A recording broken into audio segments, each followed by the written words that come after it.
Mazmur pasal 139 kita akan membaca keseluruhan ayatnya. Saya akan membacakan untuk kita semua. Doa di hadapan Allah yang Maha Tahu untuk pemimpin biduan Mazmur Daud. Tuhan, Engkau menyelidiki dan mengenal aku. Engkau mengetahui kalau aku duduk atau berdiri. Engkau mengerti pikiranku dari jauh. Engkau memeriksa aku kalau aku berjalan dan berbaring. Segala jalanku Kau maklumi. Sebab sebelum lidahku mengeluarkan perkataan, sesungguhnya semuanya telah Kau ketahui ya Tuhan. Dari belakang dan dari depan Engkau mengurung aku, dan Engkau menaruh tangan-Mu ke atasku. Terlalu ajaib bagiku pengetahuan itu, terlalu tinggi, tidak sanggup aku mencapainya. Kemana aku dapat pergi menjauhi roh-Mu? Kemana aku dapat lari dari hadapan-Mu? Jika aku mendaki ke langit, Engkau di sana. Jika aku menaruh tempat tidurku di dunia orang mati, di situ pun Engkau. Jika aku terbang dengan sayap fajar dan membuat kediaman di ujung laut, juga di sana tangan-Mu akan menuntun aku dan tangan kanan-Mu memegang aku. Jika aku berkata, biarlah kegelapan saja melingkupi aku dan terang sekelilingku menjadi malam, maka kegelapan pun tidak menggelapkan bagimu dan malam menjadi terang seperti siang, kegelapan sama seperti terang. Sebab Engkaulah yang membentuk buah pinggangku, menenun aku dalam kandungan ibuku. Aku bersyukur kepadamu oleh karena kejadianku dahsyat dan ajaib. Ajaib apa yang Kau buat dan jiwaku benar-benar menyadarinya. Tulang-tulangku tidak terlindung bagimu. Ketika aku dijadikan di tempat yang tersembunyi dan aku direkam di bagian-bagian bumi yang paling bawah, matamu melihat selagi aku bakal anak, dan dalam kitab-Mu semuanya tertulis hari-hari yang akan dibentuk sebelum ada satu pun daripadanya. Dan bagiku betapa sulitnya pikiran-Mu ya Allah, betapa besar jumlahnya. Jika aku mau menghitungnya, itu lebih banyak daripada pasir. Apabila aku berhenti, masih saja aku bersama-sama Engkau. Sekiranya Engkau mematikan orang fasik ya Allah, sehingga menjauh daripadaku penumpah-penumpah darah yang berkata-kata dusta terhadap Engkau dan melawan Engkau dengan sia-sia. Masakan aku tidak membenci orang-orang yang membenci Engkau ya Tuhan, dan tidak merasa jemu kepada orang-orang yang bangkit melawan Engkau. Aku sama sekali membenci mereka, mereka menjadi musuhku. Selidikilah aku ya Allah, dan kenallah hatiku. Ujilah aku dan kenallah pikiran-pikiranku. Lihatlah apakah jalanku serong, dan tuntunlah aku di jalan yang kekal. Bapak Ibu, sedemikian jauh pembacaan kita akan firman Tuhan. Yang berbahagia adalah setiap kita yang membacanya, kemudian merenungkannya dan melakukannya dalam hidup. Bapak Ibu saudara sekalian, suatu kali saya mencari sebuah gambar Tuhan Yesus yang biasanya saya gantung di kamar saya. Waktu itu enggak ada, loh kok hilang? Saya tanyalah sama suami saya, Jojo, Mas Bojo gitu ya, di mana gambar Tuhan Yesus di kamar kita ya? Kamu pindah tak? Terus dia jawab, enggak, aku enggak pindah. Mungkin dipindah sama pembantu kita.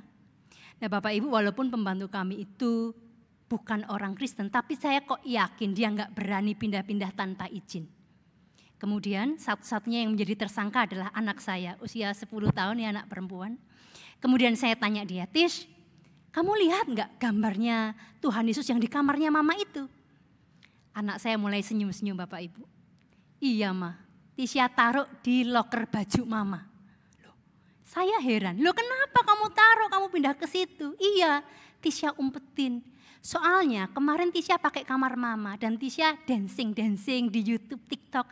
Tisha sungkan risih dilihatin gambarnya Tuhan Yesus. Bapak Ibu lucu sekali ya. Kemudian saya tanya, saya penasaran, loh Tish, walaupun itu gambar kamu masukin ke loker baju mama, bukankah Tuhan Yesus tetap bisa ngelihat kamu loh? Ya Bapak Ibu maklum ya, di sekolah minggu kan juga dari kecil diajari lagu.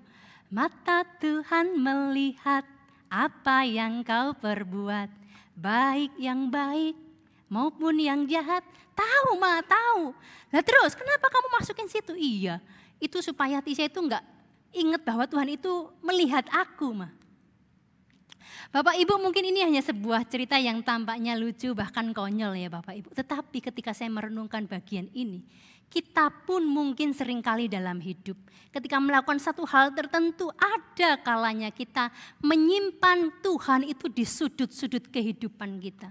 Kita enggak kepengin Tuhan tahu, kita enggak kepengin Tuhan lihat. Kenapa? Karena hal yang sedang kita kerjakan tampaknya enggak berkaitan dengan Allah. Enggak ada kaitannya dengan hal-hal rohani, ini hal jasmani. Jadi lebih baik Tuhan tidak lihat. Nah Bapak Ibu itulah tema yang saya angkat hari ini, coram Deo. Di hadapan Allah. Dalam bahasa Latinnya itu artinya in the presence of God. Before the face of God. Hidup di hadapan Allah. Itu tepat seperti yang kita baca di dalam ayat yang tadi kita simak Bapak Ibu di Mazmur 139. Menarik sekali Bapak Ibu, Mazmur ini kalau kita perhatikan ditulis dengan sangat sistematis dan baik. Ada 24 ayat tadi kita baca bersama dan setiap stansa atau bait itu mempunyai 6 ayat. Jadi dibagi menjadi 4 bagian sama besar dengan sangat bagus. Nah, di tiap bagiannya di ayat 1 sampai 6 sang pemazmur menggambarkan kemahatauan Allah. Kalau dalam bahasa teologi itu omniscience. Yang bagian kedua, stansa kedua, Allah yang maha hadir atau omnipresence. Yang bagian ketiga, Allah yang maha kuasa atau omnipotence. Dan yang terakhir, stansa yang terakhir itu respon pemazmur. Bapak Ibu, hal menarik lainnya dari Mazmur ini adalah kalau kita baca, meskipun Mazmur ini ditulis dengan doktrin yang begitu kental, tetapi kalau kita perhatikan pembahasaannya, pengungkapannya semuanya sangat mudah dipahami. Karena apa? Karena relate dengan kehidupan sang pemazmur. Dia merefleksikan dengan dirinya, dengan hidupnya. Bapak Ibu mungkin cukup berbeda ya dengan kita. Ya, orang-orang Injili yang seringkali punya banyak pengetahuan di kepala. Ada IBS yang membekali kita dengan banyak hal. Tapi tampaknya pengetahuan atau doktrin-doktrin yang ada tidak otomatis berjalan menuju hati kita dan kita aplikasikan. Sebuah filsafat kuno mengatakan perjalanan terpanjang dalam hidup. Walaupun cuma 18 inci tampaknya, tetapi itu adalah perjalanan terjauh manusia. Bapak Ibu saudara sekalian, mari kita bersama-sama belajar dari Mazmur ini. Kita lihat bagian per bagiannya Bapak Ibu. Di stansa yang pertama ayat 1 sampai 6 dikatakan Tuhan menyelidiki dan mengenal pemazmur. Pemazmur katakan, Tuhan Engkau tahu kalau aku duduk, kalau aku berdiri, kalau aku berjalan, kalau aku berbaring. Kalau kita pikir-pikir Bapak Ibu, itu adalah 4 kegiatan yang kita lakukan sepanjang hidup kita. Saat ini Bapak Ibu duduk, saya berdiri. Nanti setelah ibadah semuanya berdiri, berjalan. Ya seperti itu. Pemazmur mau katakan segala yang dilakukan oleh pemazmur Tuhan tahu. Bahkan bukan hanya apa yang dilakukan. Tetapi apa yang ada di dalam pikiran, apa yang akan dikatakannya pun Tuhan tahu. Ini luar biasa Bapak Ibu. Pemazmur hidup dalam kesadaran coram Deo bahwa dia hidup di hadapan Allah yang maha tahu. Mungkin sekali lagi kita berefleksi, berbeda dengan kita ya yang hidup di zaman modern. Seringkali kita hidup bukan untuk dilihat Allah, tetapi hidup untuk dilihat manusia. Bahkan kita dengan sengaja mempertontonkannya di media-media sosial. Tampaknya happy, tampaknya bahagia sekali, tampaknya indah-indah. Ya, di status WA kita. Supaya apa sih? Supaya dikasih komen atau like lah paling tidak. Betul Bapak Ibu? Padahal kenyataannya kalau kita menyadari dan mengakui apa yang kita pertontonkan, apa yang kita pajang di media sosial kita, enggak semanis itu dan enggak seindah itu. Misalnya kalau lagi makan, kita sibuk foto, cek, makanannya difotoin semua, di video semua smile, terus foto bersama cekrik. Kadang yang tampil itu jauh lebih indah. Kenyataannya setelah itu semuanya sibuk dengan gadget masing-masing, update status, dan tidak ada interaksi satu dengan yang lain. Betul apa betul Bapak Ibu? Kok saya tahu ya, saya juga gitu Bapak Ibu. Bapak Ibu, dengan Mazmur ini kita diajak, mari kita hidup di hadapan Allah. Hidup untuk dilihat Allah. Pernahkah kita berpikir apa ya kira-kira Tuhan mau komen kalau aku lakukan ini? Kalau aku katakan ini kira-kira Tuhan like atau enggak ya? Pernah enggak kita mikir begitu Bapak Ibu? Mungkin sangat jarang. Nah, firman Tuhan hari ini mengingatkan Bapak, Ibu, Saudara, dan saya berdiri di hadapan Allah yang Maha Tahu. Dilihat oleh satu-satunya penonton yang komennya itu terpenting. Like and dislike-nya itu yang terpenting. Mari kita sadari bersama Bapak Ibu. Hal yang kedua yang dijabarkan oleh pemazmur di stansa yang kedua Bapak Ibu adalah kemahahadiran Allah. Kalau kita lihat di sini di ayat yang ke-7 menarik sekali. Tampaknya pemazmur ini hendak melarikan diri dari hadirat Allah. Karena dia berkata, kemana aku dapat pergi menjauhi rohmu? Nah, beberapa penafsir mengatakan tidak. Pemazmur ini tidak hendak lari menghindari Allah. Cuma dia itu mau bilang gini loh. Kalau kita itu mau pergi kemana dari hadapan Allah? Mau ke langit? Ya jelas langit itu suatu tempat atau suatu wilayah yang jauh sekali dari jangkauan manusia. Mau pergi ke sana pun kalau bisa Tuhan tetap ada. Jelas ya, dengan pemahaman waktu itu Allah itu bertahta di atas, di langit. Oke, kalau di atas nggak bisa, di bawah. Seol, di dunia orang mati. Pergi ke sana aja supaya Tuhan nggak ada. Bapak Ibu, kalau di kartun-kartun digambarkan bahwa di dunia orang mati, di kerajaan maut itu yang berkuasa setan-setan dengan trisula yang nusuin orang-orang, ayo kamu berbuat jahat, kamu dihukum. Tidak Bapak Ibu, di situ pun setan juga dihukum.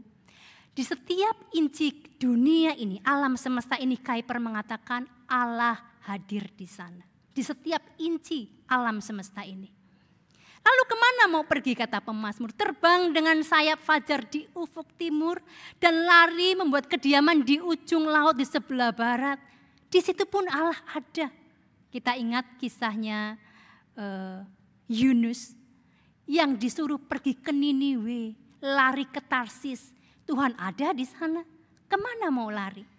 Oke, mungkin ke dalam kegelapan Allah itu terang. Kalau kita ngumpet dalam tempat yang begitu gelap, mungkin Tuhan tidak menemukan. Tapi Alkitab berkata, kegelapan pun bagi Allah itu adalah terang. Allah tidak dikaburkan dengan kegelapan itu. Bapak Ibu Saudara sekalian, kesadaran bahwa Allah Maha Hadir bagi kita, apakah ini kabar baik atau kabar buruk? Kalau yang menjawab kabar baik boleh dong kasih jempol. Kalau kemahahadiran ini kabar baik kasih jempol. Kalau yang kabar buruk kasih jempol boleh miring sedikit. Tidak ada ya? Wah hebat. Sungguhan, siapa yang kabar baik angkat jempol. Siapa yang itu kabar buruk angkat pinggirkan jempol. Wah enggak ada, hebat ini. Bapak Ibu, kemahahadiran Allah bagi yang menganggap itu kabar baik, puji Tuhan. Karena saya sendiri juga memaknai bahwa kemahahadiran Allah itu bagi saya seperti seorang papa yang selalu ada di mana-mana menemani kita, melihat kita. Dan apapun yang terjadi pada Bapak, Ibu, dan Saudara dan saya yang menganggap kehadiran Allah ini satu yang baik, kita merasa aman. Kita merasa nyaman, ditemani kok. Tetapi kita akui Bapak Ibu, ada kalanya kemahahadiran Allah itu menjadi suatu ancaman buat kita di suatu waktu tertentu, di suatu keadaan tertentu. Kenapa? Karena ada kalanya jujur kita itu pengen menyembunyikan sesuatu dari suami kita, istri kita, mungkin dari anak-anak kita jangan sampai tahu. Atau mungkin dari rekan kerja kita. Dari rekan sepelayanan kita, bahkan dari Tuhan. Bapak Ibu Saudara sekalian, ingatlah bahwa seperti apapun kita menutupi, Allah hadir di sana. Allah ada di mana-mana. Bapak Ibu, di masa pandemi ini menjadi refleksi saya juga ya. Kita ini sekarang kegiatan beberapa masih pakai Zoom-Zooman ya Bapak Ibu. Nah, kalau pakai Zoom itu memang lebih efisien, betul? Tetapi sadarilah ketika fasilitas itu ada, kemudahan itu ada, jangan digampangkan. Kalau ikut EBS ataupun ikut kelas pembinaan lainnya, yang sekarang pengurus nggak ngoprek-ngoprek, ayo on cam ya sudahlah, karena seringkali banyak alasan kan, oh sinyalnya buruk lah, oh koneksinya kurang baik lah, ya sudah off cam. Tapi apakah kadang dengernya sambil tidur-tidur, bahkan nggak tahu itu sedang ngomong apa. Nah lebih parah lagi kalau rapat misalnya, absen nama iya aku hadir di sana, tetapi apakah badannya di sana? Kalau pas lagi dipanggil nggak ada, nanti gampang jawabnya Bapak Ibu. Aku ke toilet tadi, siapa yang tahu? Ya kan? Atau mungkin badannya ada, tapi hati dan pikirannya mungkin tidak mengikuti dengan sungguh.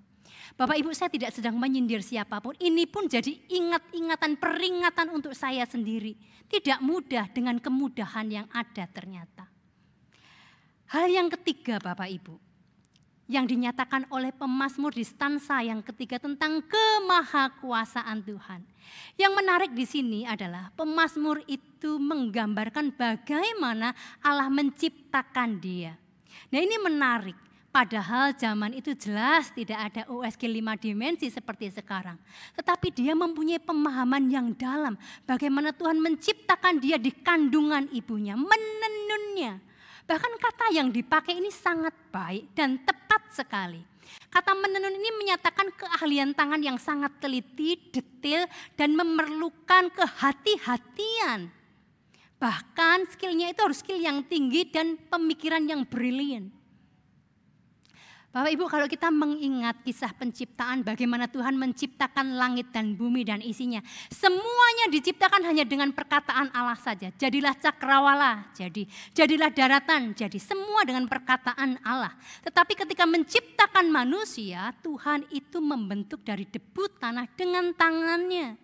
Membentuk dengan pemikiran yang brilian, dengan sistem yang begitu bagus. Dan menghembusi nafas hidup. Ini artinya manusia begitu spesial Bapak Ibu. Bapak Ibu, ada satu buku yang mungkin bisa menolong kita untuk melihat kebesaran Allah di mana Dia menciptakan kita sedemikian rupa. Buku ini berjudul Fearfully and Wonderfully Made, ditulis oleh Dr. Paul Brand dan Philip Yancey. Dr. Paul Brand ini sendiri adalah seorang dokter ya yang melayani di ladang misi Bapak Ibu. Nah di dalam bukunya ini dia menceritakan tentang sel darah putih. Nah ya gambar ini ya, sel darah putih. Dia mengatakan gini, sel darah putih ini unik loh. Kalau enggak ada kejadian apa-apa, biasa-biasa aja, dia itu geraknya kayak orang-orang males itu loh. Biasa aja, kayak orang gabut, enggak ngerti mau kemana, kesana, keliling-keliling pelan-pelan gitu. Nah tetapi Dr. Paul Brand ini melakukan eksperimen. Ketika salah satu bagian tubuh dilukai dan terbuka, rentan dengan infeksi, tiba-tiba dalam eksperimennya itu sel darah putih yang mula-mula lamban-lamban gabut nggak tahu mau kemana, tiba-tiba bergerak dengan sangat cepat seperti mendengar alarm yang berbunyi dengan keras tet, tet, tet, dan kemudian dia bersikap seperti serigala yang mencium bau darah dan pergi menuju tempat di mana terjadi luka. Dan di situ sel darah putih digambarkan mulai berperang dengan virus atau bakteri sedemikian rupa. Wow. Mengherankan sekali Bapak Ibu. Mungkin kita yang bukan di dunia medis ya kebayang sih dengan baca ceritanya itu. Tetapi mungkin sebenarnya dalam kehidupan sehari-hari kita juga bisa mengetahui kemahakuasaan Allah ini Bapak Ibu. Contohnya kulit ya, dalam kulit manusia. Saya pernah Bapak Ibu mengalami, namanya ibu rumah tangga ya. Saya itu hampir tiap hari masak. Nah kalau masak kadang-kadang itu kepletosan minyak goreng panas. Ada yang pernah di sini? Nah, Ibu Ani langsung iya. Kepletosan minyak goreng panas, biasanya langsung melepuh. Nah ada yang menasihati gini, Bu Fitri, kalau kepletosan minyak itu dikasih minyak goreng dingin atau kecap, itu enggak melepuh. Ya pernah saya praktekkan berapa kali dan benar, enggak terlalu melepuh gimana, cepet sekali. Ibu-ibu boleh dipraktekkan ya. Nah tetapi pada waktu itu sedang goreng ayam ya, entah ayamnya karena basah atau apa, meletus-letus. Saya kepletosan 1 kali. Saya merasa sudah terlalu biasa, enggak usah dikasih minyak dingin. Saya tahan sih, tapi betul Bapak Ibu, esoknya itu sudah mulai melepuh berair. Sengaja saya enggak letusin, saya amati melepuh, kemudian besar, lama-lama berapa hari kemudian mengempis dan menjadi hitam kulitnya. Setelah kulit hitam itu kering, mengelupas dengan sendirinya berubah jadi pink. Setelah pink lama-lama kembali lagi ke warna semula. Bapak Ibu, itu kehebatan Tuhan bukan? Di dalam tubuh kita semua, ibu-ibu tahu, pasti tahu bagaimana Tuhan menciptakan kita. Mungkin hal yang lebih gampang lagi bisa kita lihat gini loh Bapak Ibu. Bapak Ibu tadi mau berangkat ke gereja gini kan, lihat cermin, dandan ya, lihat kaca. Coba kalau ngelihat cermin itu Bapak Ibu bilang di cermin, wah Tuhan itu benar-benar hebat ya, luar biasa. Menciptakan wanita secantik ini, pria seganteng ini. Terima kasih Tuhan. Kita bisa menjadi seperti pemazmur yang menyadari Allah itu maha kuasa dan kita bersyukur mengaguminya. Jangan tiap kali lihat cermin, aduh kerutanku tambah 1. Aduh fleknya nambah. Lihatlah Allah yang menciptakan kita dengan segala kebesarannya. Amin Bapak Ibu. Hal terakhir Bapak Ibu yang kita bisa lihat di stansa yang keempat. Ini responnya pemazmur. Respon pemazmur terhadap pemahamannya akan Allah yang maha tahu di stansa 1, Allah yang maha hadir di stansa 2, Allah yang maha kuasa di stansa 3. Pemahamannya itu diresponi. Nah yang mengherankan kalau kita baca di dalam ayat yang ke-19 sampai 22, respon pemazmur ini adalah membenci. Kita baca ya, sekiranya engkau mematikan orang fasik ya Allah, sehingga menjauh daripadaku penumpah-penumpah darah, masakan aku tidak membenci orang yang membenci engkau? Aku sama sekali membenci mereka. Bapak Ibu Saudara, ketika merenungkan bagian ini, jujur saya bingung. Apa hubungannya ya? Mengalami, melihat, mengagumi kemahatauan Allah, kemahahadiran Allah, bahkan kemahakuasaan Allah. Respon pertamanya adalah membenci orang-orang yang membenci Allah. Enggak masuk akal bagi saya. Tetapi ketika saya merenungkan bagian ini, saya teringat satu peristiwa beberapa tahun yang lalu Bapak Ibu.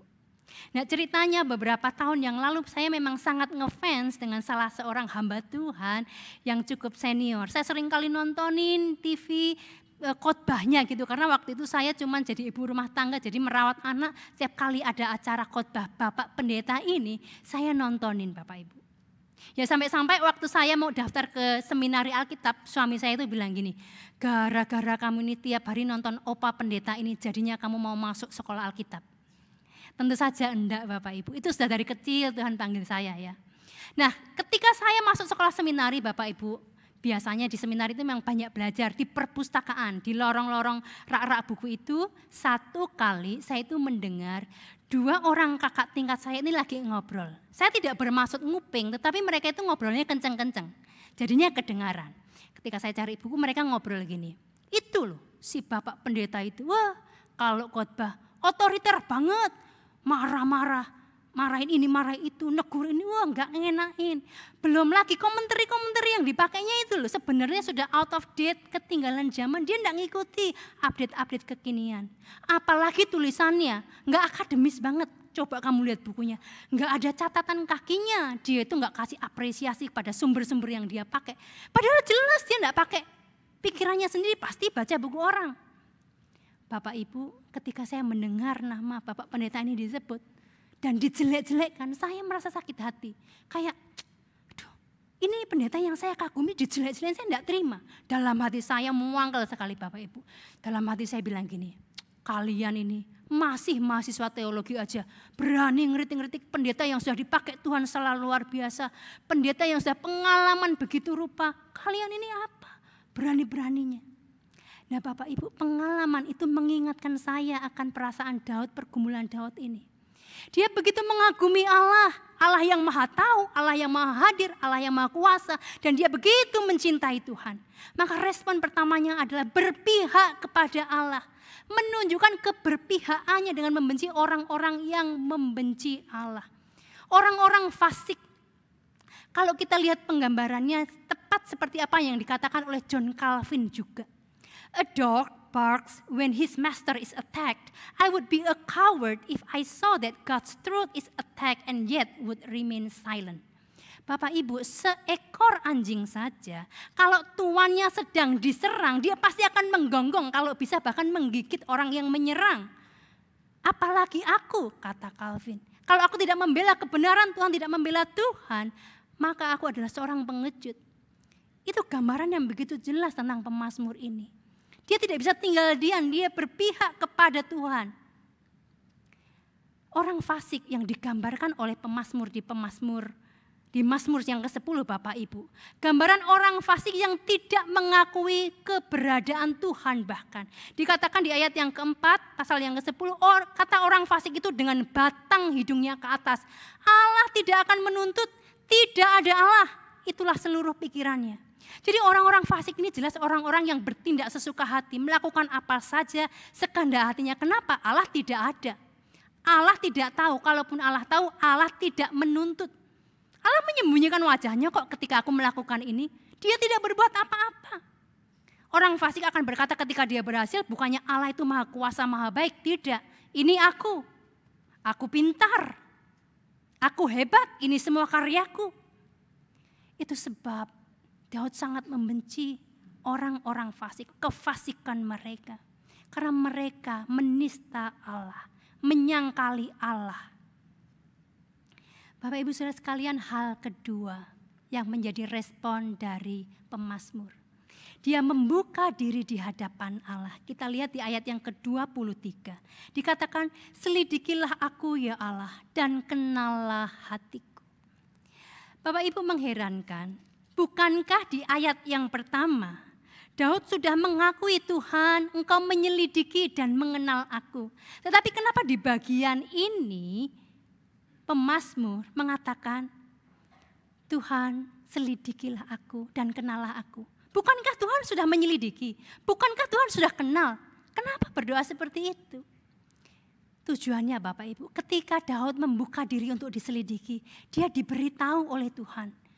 Temuan Tuhan apa tentang dirinya, diselidiki, dikenali, dan diberitahu. Bukan hanya minta diselidiki Bapak Ibu. Hebatnya adalah Daud minta diuji, ujian. Setiap kita mungkin tidak terlalu senang menghadapi ujian.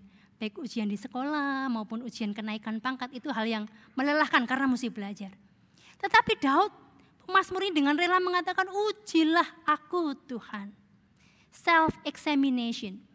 Kata John Calvin Bapak Ibu, satu ciri yang membedakan orang yang akan binasa dengan orang Kristen sejati adalah self-examination. Pengujian diri. Orang-orang Kristen sejati membuka dirinya untuk diuji oleh Allah. Bukan hanya diuji, dikoreksi. Kalau kita hari ini memperingati reformasi, ya tepatnya besok, tetapi kita memperingati hari ini. Reformasi itu sendiri berbicara tentang suatu koreksi besar-besaran. Membuka diri, gereja membuka diri untuk diluruskan lagi oleh Allah. Kalau kita mengaku orang-orang reform, kita mengaku orang-orang yang benar-benar mengenal Tuhan, orang-orang Kristen sejati, kita membuka diri untuk dikoreksi, diuji. Kata Calvin, kalau orang-orang yang binasa itu berbeda. Mereka tidak mau dikoreksi. Mereka tidak mau membuka diri untuk diselidiki, diuji, apalagi dikoreksi. Enggak mau. Yang adalah aku sudah cukup baik, aku benar. Kalian yang salah, kamu yang salah, kamu juga yang salah. Aku benar adanya. Ketika ada yang mengingatkan, kamu salah, caramu salah, enggak, aku benar. Aku benar. Menutup diri terhadap teguran. Bapak Ibu Saudara sekalian, orang yang membuka diri ini adalah orang yang merasa aman. Kalau kita mau cerita tentang diri kita, bahkan sesuatu yang mendalam, sesuatu yang mungkin orang lain tidak pernah tahu, ketika kita memilih untuk menceritakan kepada salah seorang, pastilah kita pilih orang yang bisa kita percaya. Kita aman dengan dia. Kita percaya dengan dia. Demikian juga dengan pemazmur. Pemazmur percaya dan merasa aman dengan Allah. Itu sebab dia katakan, selidikilah aku ya Allah. Kenallah aku, ujilah aku, bahkan koreksi aku. Ini menunjukkan apa Bapak Ibu? Menunjukkan pemazmur ini merasa aman kepada Allah. Dia merasa begitu dicintai, diterima. Allah yang maha tahu seperti pemahamannya, tahu kebobrokan si pemazmur. Kita tahu pemazmur ini Daud Bapak Ibu. Daud bukan orang yang sempurna, punya banyak kekurangan. Kita ingat kisahnya. Bagaimana dia tidur dengan istri orang lain. Bukan hanya itu, bagaimana dia membunuh suami dari Batsheba untuk mendapatkan istrinya ini. Dengan pembunuhan berencana. Padahal Uria seorang yang setia bekerja dengan dia. Ini mengerikan sekali. Kalau kita lihat hidupnya Daud Bapak Ibu. Sebagai seorang kepala rumah tangga pun dia tidak bisa dikatakan kepala rumah tangga atau papa yang berhasil. Lihat anak-anaknya. Ada anak yang membunuh anak satunya. Ada anak yang memperkosa anak satunya. Bahkan ada anak yang merebut tahta ayahnya. Kalau itu zaman sekarang sudah menjadi skandal nasional bahkan internasional. Bapak Ibu, Daud bukan sosok yang sempurna. Tetapi dia membuka diri di hadapan Allah ketika Nabi Nathan menegur dia. Kamulah orangnya, kamulah orang yang jahat itu. Daud yang walaupun raja dia tidak berkelit. Bahkan dia tidak menjatuhkan hukuman kepada Nathan. Dia berkata dengan segala kesadaran diri. Dia di hadapan Allah yang maha tahu yang tidak bisa dia tipu. Aku berdosa kepada Tuhan. Aku berdosa kepada Tuhan. Bapak Ibu saudara sekalian, yang indah adalah kalau kita lihat sejarah raja-raja yang tertulis di dalam Alkitab kita. Di kitab raja-raja maupun Tawarik. Ketika sejarah satu raja demi satu raja ditulis, seringkali tolok ukur yang dipakai itu adalah Daud. Ketika Alkitab mencatat misalnya Abiam, dia melakukan apa yang jahat di mata Tuhan. Tidak seperti hambaku Daud. Asa melakukan apa yang baik dan benar di hadapan Tuhan. Seperti leluhurnya Daud. Bapak Ibu kita lihat di sini. Daud bukan orang yang suci, murni, bersih, benar, tidak. Tetapi dia dibenarkan oleh Allah. Dibenarkan oleh Allah. Ini adalah gambaran yang jelas tentang anugerah dalam perjanjian lama. Yang sudah digenapi di dalam perjanjian baru di dalam diri Kristus Bapak Ibu. Di dalam Kristus yang sempurna itu anugerah Tuhan nyata untuk Bapak Ibu Saudara dan saya. Nah saat ini kalau kita bersama-sama diingatkan bahwa kita hidup di hadapan Allah Koram Deo. Kita hidup di hadapan Allah yang maha tahu, Allah yang maha hadir, Allah yang maha kuasa. Memang itu menimbulkan kegentaran bahkan mungkin ketakutan buat kita. Tetapi ingatlah kita juga hidup di hadapan Allah yang penuh dengan anugerah. Allah yang penuh rahmat. Bapak Ibu, firman Tuhan diberitakan kepada kita. Kita semua hidup di hadapan Allah. Maukah kita merespon seperti pemazmur merespon? Aku akan membenci kefasikan. Aku akan membenci dosa-dosa. Dan aku akan membuka diri di hadapannya untuk diselidiki, diuji, dan dikoreksi. Mari kita ambil waktu sejenak, kita tundukkan kepala di hadapan Tuhan.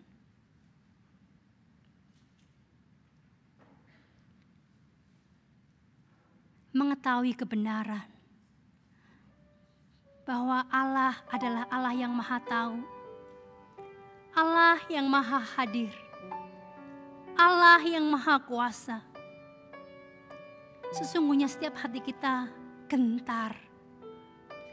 Kita sendiri tahu siapa kita. Kita sendiri tahu apa yang ada di dalam pikiran kita terdalam. Di hati kita, di ruangan-ruangan tertentu yang mungkin kita tidak ingin orang lain lihat. Allah tahu. Maukah kita terus dimurnikan oleh Tuhan? Tuhan, ku datang tertunduk malu. Engkau lihat kedalaman hatiku. Inilah aku hamba-Mu, namun tujuan hidupku hanya melayani diri sendiri. Sesungguhnya hamba dunia, terikat oleh kesenangan fana atas harta dan kuasa. Kebanggaan hati beri belas kasih-Mu, oh Tuhan. Bapak Ibu Saudara sekalian, kepada setiap kita yang sudah mendengar kebenaran firman ini, kepada kita yang sungguh-sungguh mau meresponi kenyataan bahwa Allah Maha Tahu, Maha Hadir dan Maha Kuasa, dan kita sadar kita berdiri di hadapan Tuhan, kita hidup di hadapan Tuhan.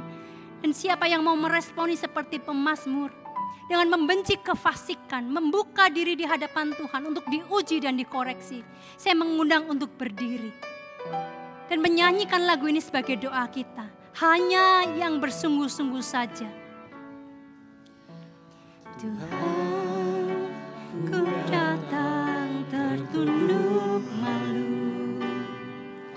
Engkau lihat kedalaman hatiku. Inilah aku hamba-Mu, namun tujuan hidup hanya melayani diri sendiri.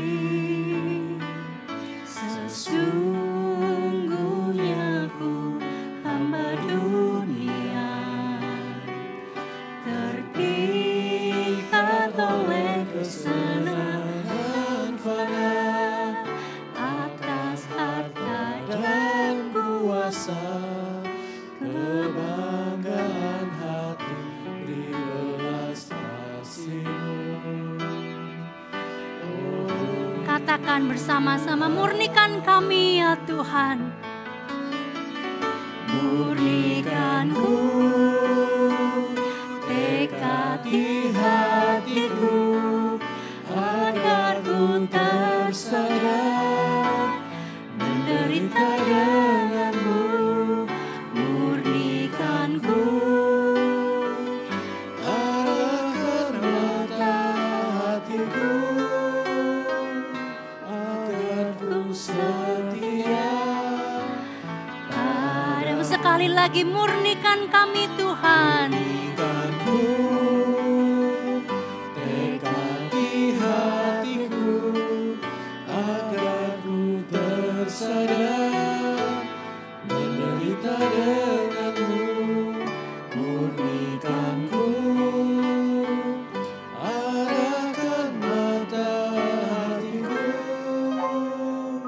agar ku setia padamu. Mari kita berdoa. Tuhan, sungguh ini menjadi doa kami. Kebenaran-Mu sudah dinyatakan.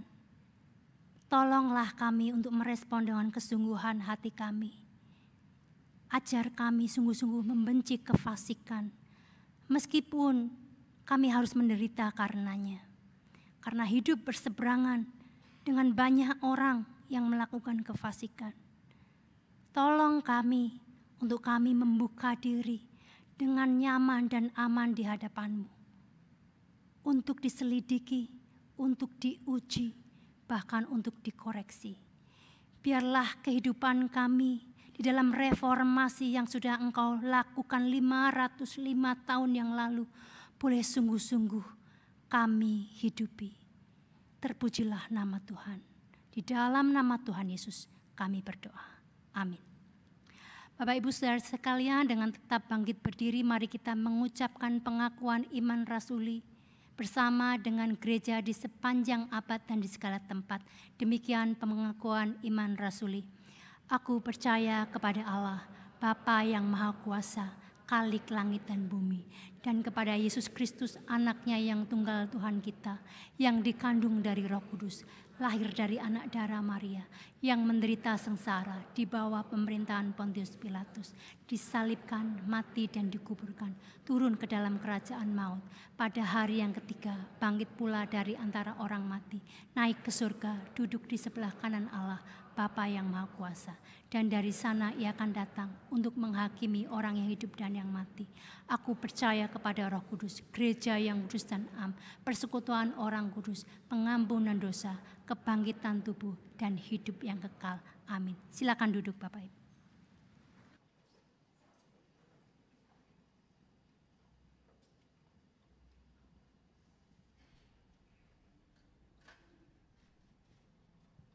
Ya, jemaat sekalian, kita sudah mendengarkan berkat Tuhan, uraian firman Tuhan kepada kita. Di dalam hari reformasi ini, firman Tuhan mengingatkan kepada kita supaya kita juga reformasi pikiran kita. Maka pada saat ini saya akan mengajak jemaat sekalian untuk menyanyikan bersama-sama dengan saya, menyanyikan sebuah lagu yang mengatakan, aku akan bangkit. Bangkit untuk apa? Untuk memuliakan nama Tuhan. Saya tidak hanya duduk menerima anugerah Tuhan, tapi saya juga buat sesuatu kepada Tuhan. Mari kita nyanyikan. Mari kita tepuk tangan bukan saya.